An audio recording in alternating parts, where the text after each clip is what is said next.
dalam keadaan terberat, tersulit, terpuruk, Allah ingin melihat apakah hamba itu dalam keadaan tersebut tetap meminta pertolongan kepadanya ataukah tidak. Disitulah letak ujiannya. Kalau pertolongan Allah sudah datang, kesuksesan apa yang terhalangi? Nggak ada. Makanya tadi Kakak Al baca surat An-Nasr. Gimana ayatnya? Bismillahirrahmanirrahim. Idza jaa nasrullahi wal fath.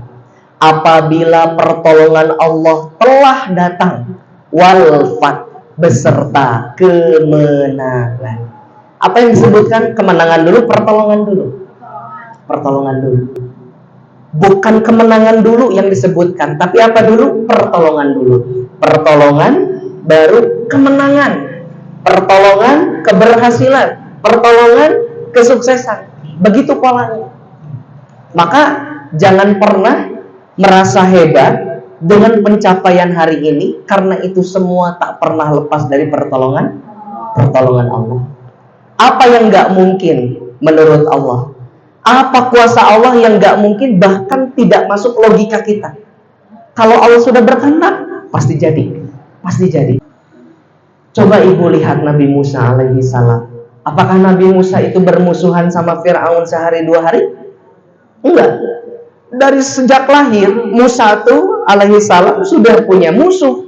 Ditakdirkan, didesain Fir'aun itu jadi musuh, walaupun secara langsung ataupun tidak. Berarti kan pernah seistana dulu, ya kan? Pernah berpisah, lalu pernah bermusuhan secara terang-terangan. Jadi artinya itu sudah bertahun-tahun lama. Tapi klimaks ujian Nabi Musa apa? Saat dikejar oleh Fir'aun dan pasukannya, mentok di laut, mau ke sana bukan jalan keluar karena itu laut. Mau balik lagi, Fir'aun sedang ngejar, gak ada jalan keluar. Tapi apa itu? Kata Allah, itu tongkat yang kamu pakai, pukulkan ke laut. Apakah Allah menjanjikan laut terbelah? Enggak. Apakah Musa tahu laut akan terbelah? Enggak juga. Cukup taat saja. Dipukulkan itu tongkat ke laut, laut terbelah, jadi jalan untuk bebas dari kejaran Fir'aun. Logika nggak, Bu? Laut bisa belah pakai tongkat? Enggak. Tapi saat laut itu dipakai juga oleh Fir'aun dan tentaranya, malah laut itu jadi kembali seperti semula. Walhasil Fir'aun tenggelam. Apa artinya? Pertolongan Allah itu sering kali datang justru saat puncaknya ujian. Betul, Bu?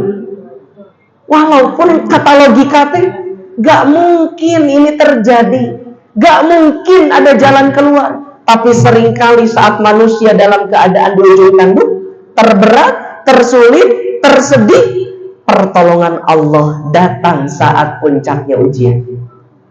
Lalu siapa lagi, Bu? Nabi Ibrahim alaihissalam. Apakah musuhan itu dengan raja siapa? Namrud sehari dua hari? Oh bukan. Tapi puncak ujiannya kapan? Diikat tangan kakinya, badannya tak bisa bergerak, lalu akan dibakar. Bahkan kayu bakarnya adalah sumbangan dari seluruh penduduk Babilonia, wilayah Irak dan Suriah hari ini. Bahkan dalam Ibnu Katsir, Bu, sampai ada riwayat yang menjelaskan ada seorang nenek-nenek buta sampai nangis saat momen Ibrahim alaihissalam akan dibakar. Ditanya oleh anak-anaknya, kenapa nenek menangis? Apakah nenek sedih karena Ibrahim akan dibakar?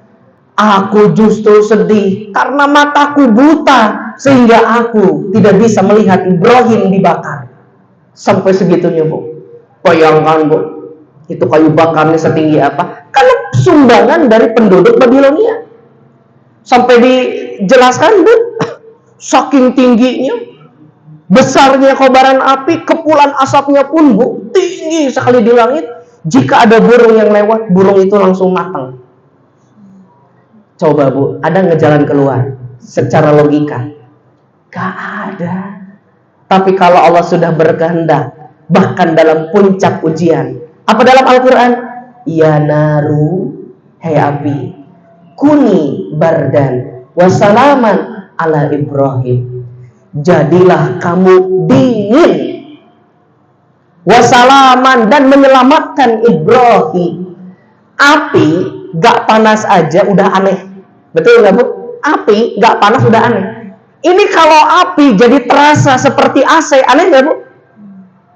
Aneh Bu, di luar logika. Tapi saat di ujung tanduk, keadaan terpuruk, seolah tidak ada lagi jalan keluar. Tapi justru pertolongan Allah datang di puncak ujian. Pernah nggak Bu merasakan pertolongan Allah itu nyata? Sering tuh. Seolah-olah ya Allah harus gimana lagi. Maka saya akan buka rahasianya. Boleh dibeja-beja mau soalnya rahasia.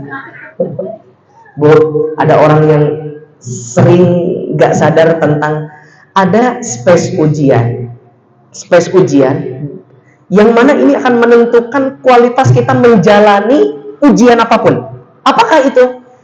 Kira-kira kalau Allah uji Bu Haji Imer dengan satu ujian, Allah tahu nggak kalau akhirnya Bu Haji akan nangis? Tahu nggak Bu? Tahu. Apapun, Allah tahu nggak kalau akhirnya Bu Haji akan tersenyum melewati ujian itu? Tahu. Allah tahu nggak kalau Bu Haji lewati ujian itu pasti gagal? Tahu nggak Bu? Pasti tahu. Senyumnya, sedihnya, gagalnya, berhasilnya, Allah lebih tahu duluan. Tapi pertanyaannya, kenapa Allah tetap uji Bu Haji Imel dengan itu misalnya? Kenapa Bu? Karena saat seorang hamba diuji, tetap diuji oleh Allah, walaupun hasilnya sudah tahu duluan. Pengurus kita, Rob kita, yaitu Allah Ta'ala. Saat keadaan di ujung tanduk, terpuruk, tersedih, terberat, tersulit, ada space ujian yang jangan pernah diabaikan. Apa ujian itu? Dalam keadaan terberat, tersulit, terpuruk, Allah ingin melihat apakah hamba itu dalam keadaan tersebut tetap meminta pertolongan kepadanya ataukah tidak. Disitulah letak ujiannya. Betul nggak Bu?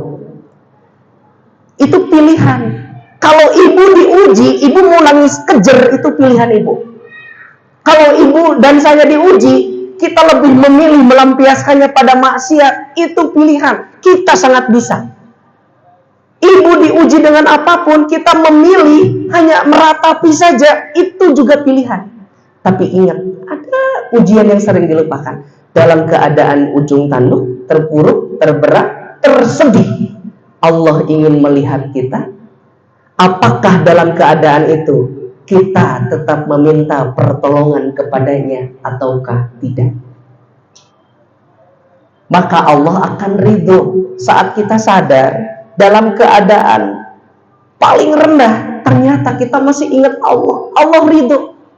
Apa yang bisa menghalangi pertolongan Allah? Gak ada. Gak ada.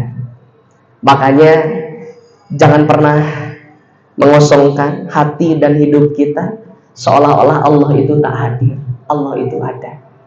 Pertolongan Allah itu nyata. Sepakat ibu-ibu? Masya Allah, tabarakallah. Nah, itulah Bu, terkait dengan pertolongan Allah itu nyata, yang seringkali datang saat puncaknya ujian, walaupun tak terpikirkan oleh logika. Tapi ingat, dalam keadaan seterpuruk apapun, jangan pernah melupakan Allah. Kita harus sadar, kita harus mengerti kepada siapa kita harus meminta pertolongan. Wallahu a'lam bishawab.